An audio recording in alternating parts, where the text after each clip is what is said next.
Buenos días, esta mañana en República hablaremos de la actualidad de la Sala de lo Constitucional y de los derechos humanos. Esto hablaremos en República.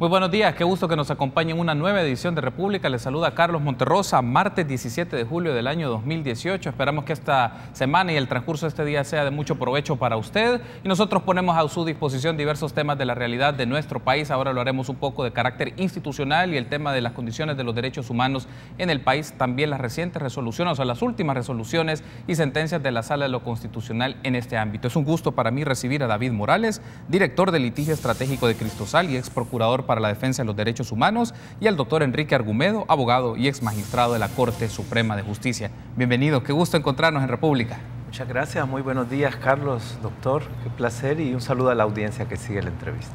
Bienvenido, doctor Argumedo. Bueno, gracias por invitarnos y veremos. Tenemos muchos, ¿qué podemos servir? Claro que sí, tenemos muchos temas que discutir y estoy seguro que nuestra audiencia está a la expectativa de escucharles un poco la situación de los derechos humanos en el país y también algunas de las resoluciones y sentencias de la Sala de lo Constitucional. Y aprovechando un poco sobre esto, le pido a producción si nos puede poner una nota preparada por Guadalupe Bonilla en la cual nos actualiza un poco cómo va el proceso de elección de los magistrados a la Corte Suprema de Justicia, con esto que se esperaba que ayer lunes se podía tener una decisión, pero todavía se ha venido aplazando y empiezan a surgir otros elementos en el discurso o en el posicionamiento de los diputados y diputadas de los diversos grupos parlamentarios. Escuchemos. El diputado Leonardo Bonilla recordó a sus colegas que están violando la ley al dejar la Sala de lo Constitucional acéfala. Básicamente, esta Asamblea Legislativa se encuentra en una situación de incumplimiento con la normativa legal, dejando acéfala a una importante institución que trae consecuencias, por supuesto, incertidumbre jurídica, el atraso en la misma mora judicial, el no tener un juez, un árbitro dentro del esquema político de nuestro país. El no partidario no descarta que al final se termine haciendo una elección con reparto de cuotas partidarias. Pues todo indica de que aquí la negociación es política. Yo esperaría, por el bien del país, que no se esté pensando en cuotas, y eso lo vamos a determinar cuando realmente se llegue a un consenso de quiénes son realmente los candidatos. La mayor presión recae sobre Arena por tener la bancada legislativa más grande, aunque ellos aseguran estarse esmerando por dejar a los mejores. Nosotros estamos justamente en ese análisis y ya veremos al final, y lo que sí le puedo garantizar al pueblo salvadoreño es que vamos a proponer las mejores hombres y mujeres para que estén en la sala. Pero ahora ya no solo es la elección de magistrados como tal, dice el presidente de la Asamblea Legislativa. Acepta que el panorama político de cara a la presidencial del 2019 ha comenzado a incidir en este proceso. Es un factor que nosotros no lo podemos dejar de tomar en cuenta. Nosotros tenemos que tener en cuenta todo. Estamos en un año preelectoral, estamos a menos de un año de un evento presidencial. Y los movimientos de los actores políticos dentro del tablero político del país han introducido, diría yo, un elemento que no se contaba todavía hasta hace unos 3-4 días. Al decir esto, trajo a colación una reunión de este lunes entre Gana y Nayib Bukele. Este es un escenario político y ustedes no lo tienen que perder de vista. Este es un escenario político donde las fichas se están moviendo como en un tablero de ajedrez, donde la dirigencia de Gana entiendo que está pidiendo ampliar los procesos para candidaturas o coaliciones y este tipo de cosas. Todo eso pesa a la hora de toma de decisiones políticas porque Arena no alcanza los 56 votos si no es uniendo a todos los actores de derecha.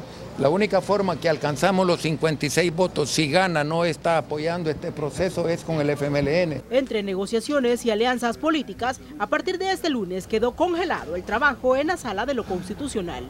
Para Teleprensa, Canal 33, Guadalupe Bonilla.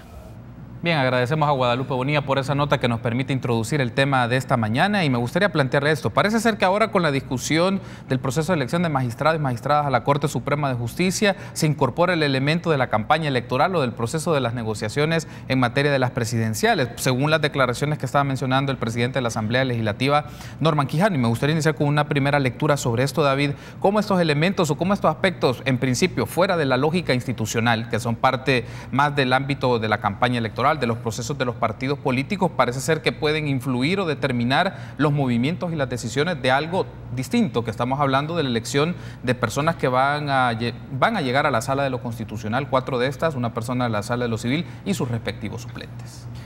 Bueno, las declaraciones del reportaje no me parecen las más afortunadas. Es cierto que la elección la hará la Asamblea Legislativa y esto pasa por una decisión que implica negociación entre partidos. Pero la negociación debiese estar basada en el debate sobre méritos, sobre capacidades, sobre perfiles personales, sobre carreras en la profesión del derecho de los y las aspirantes, no sobre arreglos políticos, cálculos de elecciones presidenciales, etcétera. Debería en esto creo que ser muy contundente la Asamblea Legislativa y su presidente, las organizaciones de derechos humanos. Hemos recibido con preocupación denuncias de que esta última etapa ha entrado en una fase de opacidad que no ha tenido las organizaciones civiles que dan seguimiento la misma capacidad de vigilancia, de intervención y que se podrían incluso estar descuidando los baremos o las calificaciones que el mismo proceso legislativo y la vigilancia nacional e internacional de derechos humanos estuvo ventilando sobre el proceso. Lo que esperamos las organizaciones de derechos humanos es que importantes logros jurisprudenciales, no solo de la sala que ha terminado su mandato, sino de salas anteriores, no vayan a retroceder ante la posibilidad de una nueva sala cuya composición genere retrocesos en materia de derechos humanos desde la perspectiva de la defensa de la Constitución. Y justo vamos a tocar ese punto, David, más adelante, las implicaciones que pueden tener en función de los perfiles que están en negociación o están en deliberación de los diputados y diputadas, el campo de los derechos humanos y el seguimiento que se pueden hacer a sentencias que ha brindado la sala, que ha finalizado sus funciones, como las anteriores configuraciones, que creo que ese es un punto relevante. Me gustaría escucharle, doctor Argumedo, sobre este proceso y las declaraciones que brindaban algunos diputados y diputadas, en este caso diputados del Partido Arena, sobre necesitan, en este caso con ganas, llegar a acuerdos para tener desde el bloque de derecha tomar las decisiones, pero si no es así, tienen que negociar con el FMLN y aparece la dinámica legislativa de las negociaciones y la búsqueda de entendimientos para tener a las personas que configuren la Sala de lo Constitucional. Con los resultados legislativos pasados, parecía que esto iba a caminar sobre ruedas. Pero parece que la cosa no es así, porque hay uno de los grupos de derecha que no ha querido caminar con nosotros, sus razones diferentes las tendrá. Todos los partidos dicen que han escogido los mejores. No es cierto. Y tal como parece que va la cosa, resultaría que todas las entrevistas y todo lo que se hizo, parece que va nada. Al final se va a llegar a lo de siempre, este me gusta y este no me gusta y este no lo querés. Y las entrevistas, por gusto se hicieron, y todas las diferentes calificaciones y recomendaciones no han llegado a nada. Ojalá, y tal vez esta idea no es mía, si hubiera una buena negociación y hubiera una partidización, pero partidización de verdad queriendo llevar a los mejores. Y hay un tema que tal vez no mucho se ha tratado. Sí. Y ya que aquí nos invitaron para hablar sobre cuestiones de los derechos humanos, claro, ¿cuál va a ser la posición de los magistrados en cuanto a los derechos humanos? Que no haya un retroceso. Tuvimos, una valiente actitud de los magistrados que se retiraron en cuanto a la ley de amnistía, algunas cosas incorrectas, y aquí el señor ex procurador fue eso, cuando él dijo a la sala algunas cuestiones no, y la sala le dijo que no se metieran en la Procuraduría. Eso sí fue un error de parte de los señores magistrados. La Procuraduría tiene el poder para pronunciarse sobre violaciones a los derechos humanos y hacer las recomendaciones que quiera. ¿Qué queremos entonces con los nuevos magistrados entre tantas cosas? Que no vayan a hacer un retroceso en las resoluciones que dictó la pasada en materia de derechos humanos, excepto con decirle a la Procuraduría que no se meta. Ahora, quiero incorporar este elemento, nos ha permitido como un preámbulo para insertarlo al tema que nos interesa escucharle sobre los derechos humanos y la actualidad, que no está alejado del proceso de discusión y deliberación de los diputados para configurar y tomar las decisiones de quienes constituirían los futuros magistrados en la Sala de lo Constitucional y una persona que iría a la Sala de lo Civil. Pero hay un aspecto que me llama la atención y quiero pedir a la producción si lo pueden poner en pantalla, porque hace una semana la Fundación para el Debido Proceso publicó un informe de la evaluación del trabajo de los diputados que entrevistaron a las personas candidatos a la magistratura de la Corte Suprema de Justicia, en la caso de la Sala de lo Constitucional. Y ellos señalan diferentes ideas relevantes respecto al campo de derechos humanos. Si lo podemos poner en pantalla, por favor, para leer esos comentarios de la entrevista a los magistrados o a los candidatos a magistrados de la Corte Suprema de Justicia. Dijo así en este informe la Organización para el Debido Proceso: deben incluirse preguntas destinadas a las aptitudes y conocimientos de los y las candidatos en materia de derecho constitucional, derecho internacional de los derechos humanos y otras materias afines a la especialidad del cargo al que se aspira. Ese es la primera extracto. Si podemos poner el siguiente, por favor. Gracias. También recomiendan incluir preguntas que establezcan una conexión de la función de un magistrado de la Sala de lo Constitucional con el contexto histórico nacional e institucional del país, su experiencia de graves violaciones a derechos humanos y crímenes de guerra, de transición hacia la paz, de transformaciones del conflicto y la violencia, de sociedad que lucha por consolidar un Estado constitucional. Y me llama mucho la atención esto, porque la postura de la Fundación es importante. No se hizo probablemente con acuciosidad en el proceso de entrevistas, pero conocer, como mencionaba el doctor Argumedo, el perfil de los candidatos y candidatas sobre estos temas, en particular de derechos humanos, y particularmente ante un país que tiene un historial, tiene un contexto histórico de violencia y de graves violaciones a los derechos humanos. ¿Y por qué lo vuelve relevante desarrollar o por lo menos haber discutido sobre estos temas en este proceso? La Fundación para el Debido Proceso tiene una vinculación histórica con El Salvador. Fue fundada en los años posteriores a la Guerra Civil para vigilar la situación de derechos humanos en El Salvador, y es muy cercana del movimiento de derechos humanos en la actualidad. Sí. Ha dictado un informe donde inclusive cuestionó la idoneidad de algunas de las candidaturas, que por cierto aparecen reflejadas como favoritas por varios partidos en las últimas listas publicadas, ¿no? por los mismos partidos políticos que harán la elección. La Fundación precisamente destaca estos aspectos que lamentamos, al menos por la información disponible públicamente, que no se haya llevado a buen término. Al parecer, las entrevistas a los candidatos y candidatas en relación a temas relevantes de derechos humanos fue un déficit.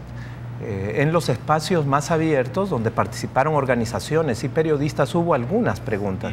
Y entiendo, el Instituto de Derechos Humanos de la UCA ha dado un seguimiento específico con ciertas preguntas sobre la progresividad de los derechos humanos, la obligación de progresividad, a los diferentes candidatos y candidatas. Va a ser interesante conocer el resultado de ese ejercicio académico de la Universidad Centroamericana. Recordemos que el principio de la dignidad humana es central de la Constitución.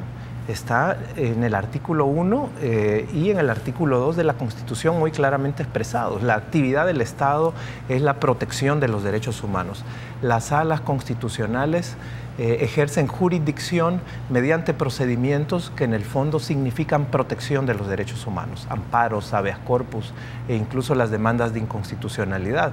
Por eso el perfil de los futuros magistrados o magistradas constitucionales debe ser, por supuesto, con un nivel de experiencia y especialidad en la materia constitucional, pero también con un compromiso claro de los derechos humanos. Los estados, por derecho internacional y por Constitución, tienen la obligación de no regresividad, al contrario, de progresar en el avance de los derechos humanos. Derechos reconocidos, derechos protegidos no pueden retroceder. Por eso es que la ley de amnistía absoluta no puede volver a existir en El Salvador.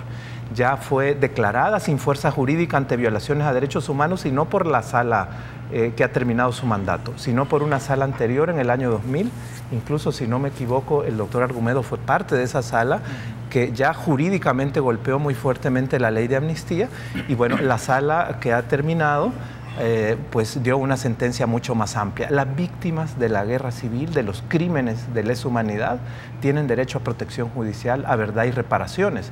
Lo cito como un ejemplo porque es uno de los estándares que no deberían retroceder. Si tenemos futuros magistrados o magistradas que han sido cómplices de la impunidad, no sería aceptable desde una perspectiva de un buen proceso, un debido proceso de elección. Debo de hacer una pausa, pero al regresar me gustaría escucharle, doctor Argumedo, sobre esto. En el campo de, ¿por qué el campo de los derechos humanos resulta fundamental para el desempeño de los aspirantes que son magistrados o que se volverían magistrados de la Sala de lo Constitucional? ¿Por qué resulta fundamental el conocimiento en este ámbito de los derechos humanos? Y hablemos un poco también sobre la resolución de la Sala de lo Constitucional ante el incumplimiento de la sentencia sobre la inconstitucionalidad de la ley de amnistía. Una pausa, regresamos.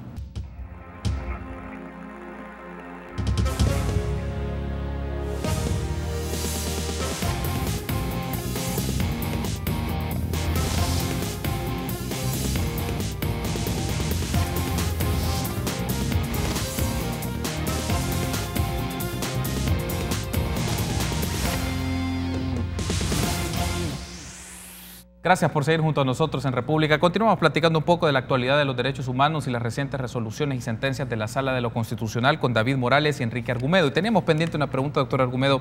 ¿Por qué el campo de los derechos humanos, el conocimiento en este ámbito de los derechos humanos resulta fundamental para constituirse en magistrado de la Sala de lo Constitucional? No solo por el referente que se tiene de las resoluciones y sentencias de salas anteriores, sino de la sala que ha finalizado sus funciones ante la inconstitucionalidad de la ley de amnistía, que da la pauta que el tema del campo de conocimiento de los derechos humanos constituyen algo fundamental para el desempeño de la toma de decisiones. Es que los derechos humanos son amplios. Sí fue positivo lo de la ley de amnistía, pero no nos enfoquemos en eso, sino que los derechos individuales de nuestra primera Constitución de 1824, cuando habla de libertad religiosa, de libertad de expresión, esos son los derechos humanos. Y todos a lo largo de la historia constitucional salvadoreña se han ido cada vez más ampliando, hasta que llegamos ahora a los derechos económicos, sociales y culturales, que también son derechos humanos. Algunos me han dicho en algunas pláticas, fíjate que la sala fue bastante pobre en lo de económico y social, pero también fueron tal vez pobres las demandas que se presentaron, y no es tan cierto que fueron tan pobres. Ordenaron darle atención médica a personas que en el Seguro Social o en los hospitales no se les brindaba. Dijeron que el acceso al agua en una municipalidad, ahora que se discute tanto, no debía de cobrarse por el acceso a las fuentes públicas. Tal vez en el tema económico no mucho, pero los ciudadanos no le plantearon cuestiones de fondo sobre cosas económicas. Entonces, todos los miembros no solo de la Sala de lo Constitucional, sino que de toda la Corte, todos los jueces en general, deben de estar dispuestos a defender los derechos humanos. Quien defiende los derechos humanos día a día son los jueces de la República al sancionar, al resolver. Y los que van a estar en el más alto tribunal, los máximos intérpretes de la Constitución, obviamente deben de serlo, y no debe de haber regresión, sino que, como lo acaba de decir David, y lo sabemos, pues debe ser esto progresivo y cada vez más irlos afianzando. Una de las recientes resoluciones de la Sala de lo Constitucional, David, fue el incumplimiento de la sentencia sobre inconstitucionalidad de la ley de amnistía. Fue una de las recientes resoluciones antes de finalizar mandato, que marca un poco de la sentencia de hace un par de años. Pero quiero aprovechar porque nos permite hacer una valoración, un análisis sobre el rol que tienen diversas instituciones del Estado, órgano ejecutivo, la Asamblea Legislativa, aparece la Fiscalía General de la República y en particular el rol de la Fuerza Armada. Pero quiero pedir a la producción que nos ponga unas declaraciones de Eduardo García de Probúsqueda, en donde él hace una mención sobre el rol en particular del órgano ejecutivo en el no cumplimiento de algunos aspectos de la sentencia sobre inconstitucionalidad de la ley de amnistía. Escuchemos. Excusan el no haber podido diligenciar los casos, haber podido iniciar investigaciones, no tener recursos, el no haber presupuesto, ¿verdad? Creemos que no es de desconocimiento del funcionario cómo deben de hacerse las peticiones presupuestarias. Bueno, entonces ahí teníamos las declaraciones de Eduardo García de Probúsqueda, donde insistía pues, que conocen los funcionarios cómo es el procedimiento presupuestario y que hay muchas excusas al respecto. Y me gustaría conocer un poco por el seguimiento que le he llevado al tema, David, cuáles han sido los factores que marcan el incumplimiento, en este caso desde el órgano ejecutivo, de no promover en particular un proyecto de ley de reconciliación nacional, que es uno de los aspectos que aparece en la última resolución de la sala, particularmente sobre este caso. Con gusto le respondo, Carlos, un comentario general, sí. Aunque hubo varias en la semana última de la sala, destaca en su último día hábil 2 decisiones muy relevantes de derechos humanos. Una es la sentencia en un caso sobre desplazamiento forzado interno, donde reconoce la existencia del desplazamiento forzado por violencia y las obligaciones del Estado en general para proteger y asistir a las víctimas. Y mandata a los poderes de Estado, al Ejecutivo, pero también al Legislativo, a crear políticas públicas de protección a las víctimas. Esta es una sentencia muy relevante que da estándares también o retoma estándares internacionales de las Naciones Unidas en materia de derechos humanos, como los principios sobre desplazamientos internos. Y la otra fue justamente la resolución de seguimiento a la sentencia de 2016, que justamente el día de ayer, 16 de julio, cumplía 2 años. El escenario o lo que declara esta resolución es un incumplimiento amplísimo a la sentencia de inconstitucionalidad de la ley de amnistía y el incumplimiento absoluto, claro y mayor es de la Asamblea Legislativa. Es claro que la Asamblea Legislativa en 2 años, como lo reconoció su expresidente Gallegos y como dejó en evidencia el informe de la actual presidencia en la última audiencia de seguimiento, no ha tenido ninguna voluntad política la Asamblea Legislativa de cumplir la sentencia. Recordemos que es gravísimo una actitud deliberada de incumplir. Pocos días antes de la audiencia se nombró una comisión ad hoc para enfrentar esa audiencia. Y esta comisión ad hoc ha sido integrada por personas que han sido protagonistas de la guerra, ex jefes militares, ex asesores, 2 de ellos mencionados en el informe de la Comisión de la Verdad, incluido el diputado Rodolfo Parker. Nosotros hemos hecho una demanda ética a diversas organizaciones de derechos humanos para que estos diputados se excusen de conocer en estas decisiones. Hay un reconocimiento de la Sala a esfuerzos y avances del Poder Ejecutivo en materia de reparaciones a víctimas que también han sido inéditos, lo reconoce la Sala, pero hay también, como usted lo citaba ya, un señalamiento de que no es suficiente. Y que por lo tanto no puede darse por cumplida la sentencia, y el tema presupuestario que debe ser resuelto entre el órgano ejecutivo y la Asamblea Legislativa, pero también el señor Fiscal General, es uno de los señalamientos importantes en esta resolución de seguimiento. Si bien hay algunos fondos que ya se destinaron, no hay un presupuesto especial para un programa nacional de reparaciones con la dimensión que requiere, y eso es lo que la Sala mandata. Y por otra parte, la Fiscalía General también tiene un rol que jugar. Es cierto que necesita recursos y respaldamos que se le den recursos para el tema de la investigación de los crímenes de lesa humanidad del conflicto armado. Pero también a nuestro criterio el señor Fiscal General no ha hecho suficiente. 4 fiscales que están haciendo un esfuerzo importante no van a avanzar seriamente en los casos del conflicto, y no se ha adoptado tampoco una política específica de persecución penal. Creemos que la Fiscalía puede hacer más, no ha judicializado ninguno de los casos y por eso también tiene un cumplimiento parcial en la resolución de seguimiento. Creemos que en este aspecto debió ser más profunda la Sala Constitucional. Pero un aspecto que con esto cierro esta intervención, Carlos, que quiero destacar, es que deja muy en claro la Sala que la Asamblea Legislativa, ni la Comisión ad hoc, ni su Junta Directiva, ni el Pleno pueden repetir una ley de impunidad. Ha dejado muy claros los parámetros son legislación, herramientas legislativas que ayuden a abrir los archivos militares, que ayuden a fortalecer la investigación de los crímenes, y también que se dé un programa integral de reparaciones. Las organizaciones de derechos humanos han presentado un muy buen proyecto de ley integral de reparaciones que ha sido ignorado por la Asamblea Legislativa hasta hoy, y esto lo destaca la Sala en su resolución. Por lo tanto, está claro el ámbito de intervención de la Asamblea Legislativa. No puede estar pensando en una amnistía absoluta 2. Eso sería totalmente inconstitucional. Debo hacer una pausa. Al regresar, doctor Argumedo, me gustaría escucharle justamente el posicionamiento sobre ello. La Asamblea Legislativa tiene aspectos que cumplir, tiene atribuciones que cumplir en función de la sentencia que emitió la Sala de lo Constitucional en este ámbito en particular, pero también el rol de la Fuerza Armada, y se reitera en la resolución recientemente presentada por la Sala de lo Constitucional el rol que debe tener la Fuerza Armada en brindar información de acceso público para efectos del conocimiento de la verdad. Una pausa, regresamos.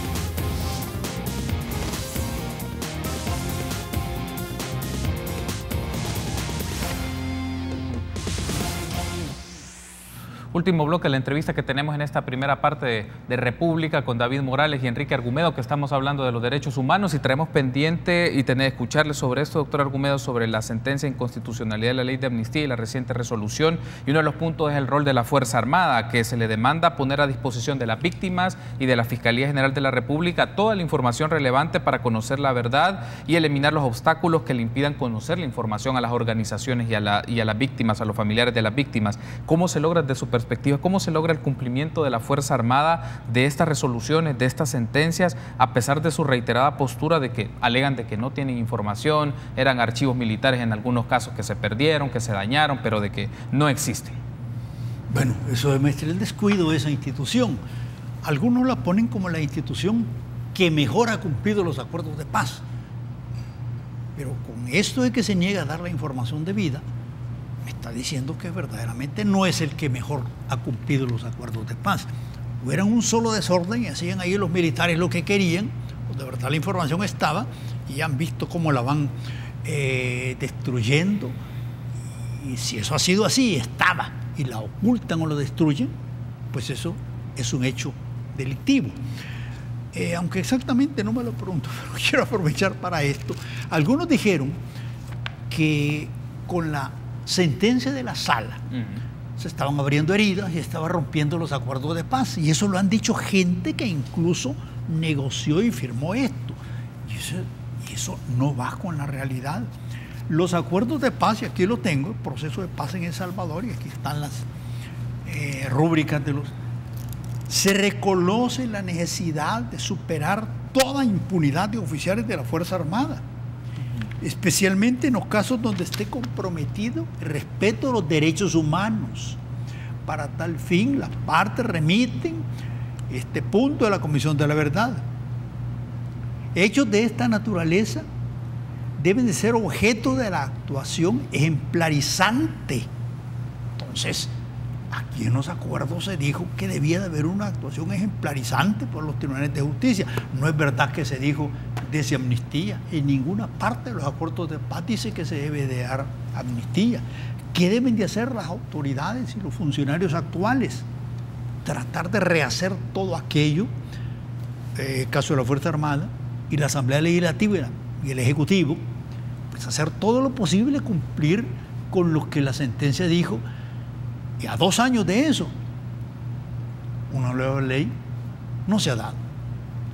Quiero aprovechar para incorporar otro elemento que nos permita tener una reacción, porque tiene que ver con una de las recientes también resoluciones de la Sala de lo Constitucional sobre este tema, en particular ante una solicitud de habeas corpus que se hizo a la Sala de lo Constitucional por el caso del ex embajador de Sudáfrica. Y me gustaría que pongamos en pantalla un tuit de la Sala de lo Constitucional de la publicación sobre esto, y ahí aparece del texto de esa resolución. Decrétase auto de exhibición personal a favor del señor Archibald Gardner Dunn, y para su diligenciamiento se nombra como juez ejecutor al bachiller Carlos René Gaitán Martínez, del domicilio de San Vicente, quien intimará al señor Salvador Sánchez Serén como ex miembro de las Fuerzas de Populares de Liberación, y deberá rendir su informe en los términos expuestos en el considerando 3 de la presente decisión. Pero bueno, hay un aspecto que me llama la atención sobre esto, David, tener su conocimiento sobre ello, su apreciación sobre esto, es cómo se analiza esta resolución sobre este caso del ex embajador que fue secuestrado, desaparecido en el año 79 por las FPL, según se menciona y como aparece en la resolución. ¿Qué implicaciones tiene en este periodo y cómo esto aúna al proceso de investigación, particularmente ante circunstancias, ante hechos y violaciones que se generaron en el contexto previo del conflicto armado? Bueno, lo primero que quiero decir es que la obligación de la justicia y el derecho de las víctimas no tiene color del bando al que pertenecieron los victimarios durante el conflicto armado. Es decir, las víctimas de uno y otro bando tienen plenamente el derecho a verdad, justicia y reparación. Me parece que no nos debe extrañar que haya reacciones políticas frente a este tipo de procedimientos, pero realmente debemos tener en cuenta que el habeas corpus es un procedimiento sui generis, no es plenamente contradictorio como el amparo o el habeas corpus, es un procedimiento de protección ante violaciones al derecho a la libertad personal. y la Sala de lo Constitucional, las salas de lo Constitucional desde el año 2000 han considerado procedente el habeas corpus en casos de desapariciones forzadas. Hay diferentes sentencias a lo largo de los años, la mayoría relacionadas a niños y niñas desaparecidos por la Fuerza Armada en el contexto del conflicto. Así que esta resolución sigue esta jurisprudencia, plantea que en este caso se trataría probablemente de una desaparición forzada atribuida a una organización armada del FMLN, que fueron las FPL, y plantea la intimación del ahora presidente, no en su calidad de presidente, sino en su calidad de excomandante de esa organización. El recurso fue interpuesto por una víctima, por un nieto de la víctima secuestrada y desaparecida, que es el embajador Garner Dunn, y señaló como posible responsable o quien podía proporcionar información al actual presidente. Por lo tanto, se está siguiendo un procedimiento de ley, ¿verdad? Y creo que eso no debe generar sobresaltos. El presidente debe recibir al juez ejecutor designado, y si tiene información la debe proporcionar o debe dar orientaciones generales de quién o quiénes pueden aportar información en caso de no tenerla. Es el procedimiento que marca la ley de procedimientos constitucionales, y yo creo que debe seguir su curso normal. Y la resolución atiende a esto. Hay otra importante, que es la del caso del poeta Roque Dalton, que yo la quisiera destacar como relevante porque establece que la apertura de un amparo contra la Fiscalía General por no investigar el crimen, y establece que más allá de la prescripción, solo por el derecho a la verdad, el derecho a la restitución del cuerpo de los familiares, la Fiscalía está obligada a investigar este grave crimen, o estaba obligada, más allá de este tipo de figuras como el paso del tiempo. Y esto puede dar lugar a un precedente importante por la nueva sala cuando pueda sentenciar este proceso de amparo. Tengo que cerrar la entrevista, solo escuchar la posición del doctor Argumedo sobre esto y pedirle a la producción si nos pueden poner un tuit que fue publicado por la Presidencia de la República, particularmente por Roberto Lorenzana, secretario de Comunicaciones, ante el caso de la resolución del ex embajador de Sudáfrica, Archibald Garner Dunn, y menciona pues lo siguiente sobre la resolución de admisión de la solicitud de habeas corpus de la Sala de lo Constitucional. Pues ahí tiene el postulado, la reacción en la que mencionaba pues el presidente no pertenecía a la dirección de las FPL en ese periodo, sino que era líder magisterial. Fue uno de los puntos que apareció en dicho comunicado que publicó pues la Secretaría de Comunicaciones de la Presidencia. Y me gustaría cerrar con esto y tener su apreciación sobre este caso en particular y qué implicación tiene y cómo debe de analizarse este caso. Pues eso que dice en el comunicado es lo que el presidente le debe explicar al juez ejecutor. Mire, yo en ese momento yo no era parte de la dirección del partido, yo no tengo responsabilidad en los hechos que se cometieron, pero pudiera ser que como después llegó a ser en la dirección tuviera conocimiento, pero he tenido conocimiento que el cuerpo de la persona quedó en tal lugar. Entonces, esas explicaciones ampliadas son las que él le debe dar al juez ejecutor. Yo no tenía ningún poder decisorio en un momento, ni siquiera estaba en el grupo armado, sino que estaba desarrollando una labor dentro del Magisterio Nacional. Así de simple. No tendría él por qué tener ningún temor. Si se hubiera sido cuando él era ya el coordinador, no sé, o el comandante general de la agrupación, entonces sí, tal vez, pero para él, tranquilo. Bien, quiero darle las gracias por haberme acompañado, doctor Argumedo. David, ha sido un gusto que me haya acompañado esta mañana y nos volveremos a encontrar para seguir llevando la pista a las actividades de derechos humanos, a la actualidad de los derechos humanos. Estamos pendientes del caso Mozota y espero que nos volvamos a encontrar para que nos amplíe cómo va este proceso en particular y sea conocimiento de nuestra audiencia. Mucho gusto. Gracias, Carlos. Gracias, doctor, y a la audiencia. Gracias, doctor Argumedo. Bueno, gracias a todos. Gracias por haberme acompañado. Una pausa, regresamos con más entrevistas en República.